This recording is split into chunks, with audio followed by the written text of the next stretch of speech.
కేంద్ర హోంమంత్రి అమిత్ షా సభ విజయవంతంపై BJP party నాయకులతో కోరుట్ల పట్టణంలో సన్నాహక సమావేశం నిర్వహించిన బీజేపీ రాష్ట్ర నాయకులు డాక్టర్ రఘు. ఈ సందర్భంగా డాక్టర్ రఘన్న మాట్లాడుతూ ఇందూరు జిల్లాకి పసుపు బోర్డు కేంద్రీయ కార్యాలయాన్ని ప్రకటించి ఈ నెల 29వ తేదీన కేంద్రీయ కార్యాలయం ప్రారంభోత్సవానికి కేంద్ర హోంశాఖ మంత్రి అమిత్ షా వస్తున్నారని, 40 సంవత్సరాల రైతుల చిరకాల కాంక్షని నెరవేర్చిన భారతదేశ ప్రధాని నరేంద్ర మోడీ, కేంద్ర హోంశాఖ మంత్రి అమిత్ షా, ఇందూరు పార్లమెంట్ సభ్యులు అరవింద్ ధర్మపురికి, జాతీయ పసుపు బోర్డు చైర్మన్ పల్లె గంగారెడ్డికి ప్రత్యేక ధన్యవాదాలు తెలిపారు. కోరుట్ల నియోజకవర్గ రైతులు, ప్రజలు, కార్యకర్తలు అధిక సంఖ్యలో పాల్గొని కార్యక్రమాన్ని విజయవంతం చేయగలరని, జాతీయ పసుపు బోర్డు కేంద్ర కార్యాలయ ప్రారంభోత్సవానికి వేలాదిగా తరలి వెళ్దామని అన్నారు.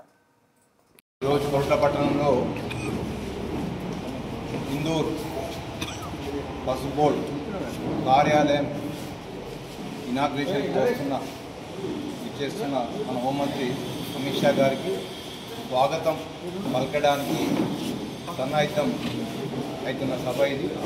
ఈరోజు ఇందూరు గడ్డ అరవింద్ అన్న అడ్డ, ఇందూరు గడ్డ పసుపు బోర్డు అడ్డాగా మారింది. అంటే వాస్తవంగా భారతదేశంలో పసుపు పండించే ప్రదేశంగా మనకు 5వ స్థానం ఉన్నా కానీ దాన్ని ప్రధానంగా బాండ్ రాసిచ్చి ఈరోజు ఎంపీ అరవింద్ గారు పసుపు బోర్డు కార్యాలయాన్ని పసుపు బోర్డు తీసుకోవడం జరిగింది. దానికి కార్యాలయం ఇనాగ్రేషన్ అమిత్ షా గారు వస్తుంది. దాన్ని పెద్ద ఎత్తున కోరుట్ల నియోజకవర్గం నుంచి అభిమానులు, ప్రజలు, రైతులు, రైతాంగం అందరు రావాల్సిందిగా కోరుకుంటున్నాము. ధన్యవాదాలు. అలాగే ఏదో ఎప్పుడు కాదు, మనం అర్జెంట్ టార్గెట్ ఆల్రెడీ జయించాలంటే పరిస్థితి అక్కడ మాజీ అధ్యక్షుడు కోరపడుతున్నారని తీసుకుంటున్నాం. ఎక్కడైతే అన్ని కార్యక్రమం అన్ని తిరగాలి కాబట్టి అందరం కనిపిస్తున్నాం. ఇది ప్రోగ్రామ్ అయిపోయిన రేపు ఎన్నో మన పలకైంది కదా, అందరూ అసలు ప్రతి వాడకట్టుకు ఒక ఫ్లెక్సీ కంపల్సరీ.